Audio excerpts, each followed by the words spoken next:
Hello guys, welcome back to my channel जिज्ञासा अंशी 440 में। तो आज का हमारा टॉपिक है मौलिक अधिकार, जो टीसी पेपर 102 से लिया गया है। तो क्वेश्चन है कि मौलिक अधिकार से आप क्या समझते हैं? भारतीय संविधान में मौलिक अधिकारों का वर्णन क्या है?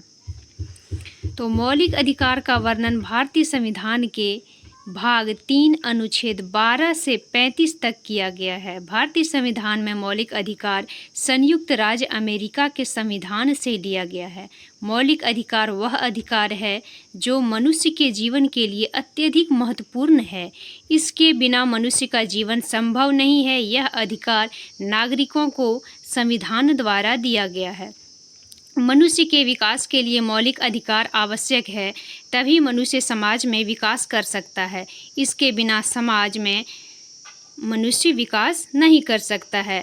इसमें सबसे महत्वपूर्ण बात यह है कि संसद मौलिक अधिकार में संशोधन नहीं कर सकती है और यह शक्ति केवल संविधान सभा के पास होगी।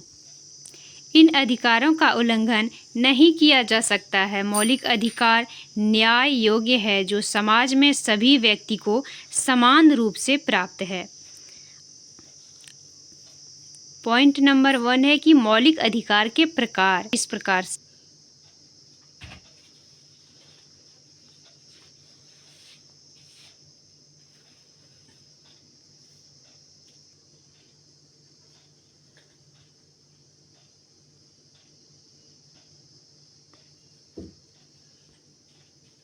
दूसरा है हमारा स्वतंत्रता का अधिकार, जिसका विश्लेषण इस प्रकार से है कि स्वतंत्रता का अधिकार वह अधिकार है जो भारतीय संविधान द्वारा भारत के जनता को दिया गया है।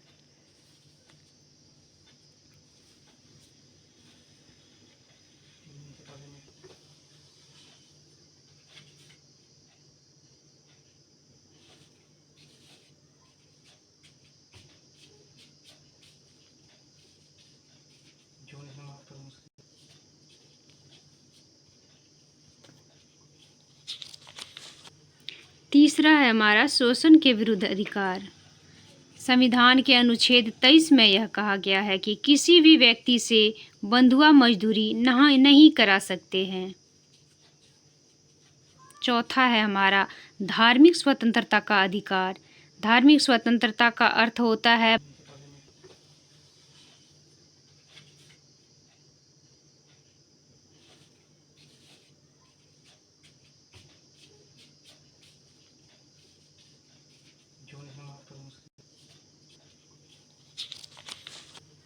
तीसरा है हमारा शोषण के विरुद्ध अधिकार। संविधान के अनुच्छेद 23 में यह कहा गया है कि किसी भी व्यक्ति से बंधुआ मजदूरी नहीं करा सकते हैं। चौथा है हमारा धार्मिक स्वतंत्रता का अधिकार। धार्मिक स्वतंत्रता का अर्थ होता है भारत के सभी नागरिकों को अपने अनुसार धर्म अपनाने या मानने की आज़ादी। पांचवा है हमारा संस्कृति और शिक्षा संबंधी अधिकार।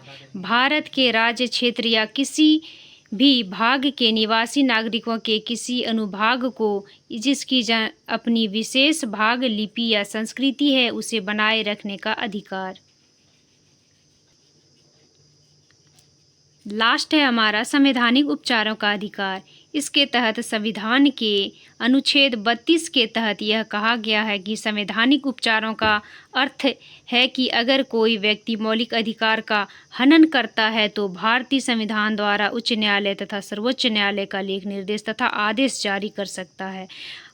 हमारा निष्कर्ष इस प्रकार से है कि मूल अधिकार प्रजातंत्र के आधार स्तंभ एवं नागरिकों के सर्वांगीण विकास के लिए आवश्यक अवसर और सुधार प्रदान करते हैं तथा अल्पसंख्यकों को सुरक्षा प्रदान करते हैं। आज की परिस्थिति में मौलिक अधिकारों के बिना लोकतांत्रिक व्यवस्था की कल्पना नहीं की जा सकती है।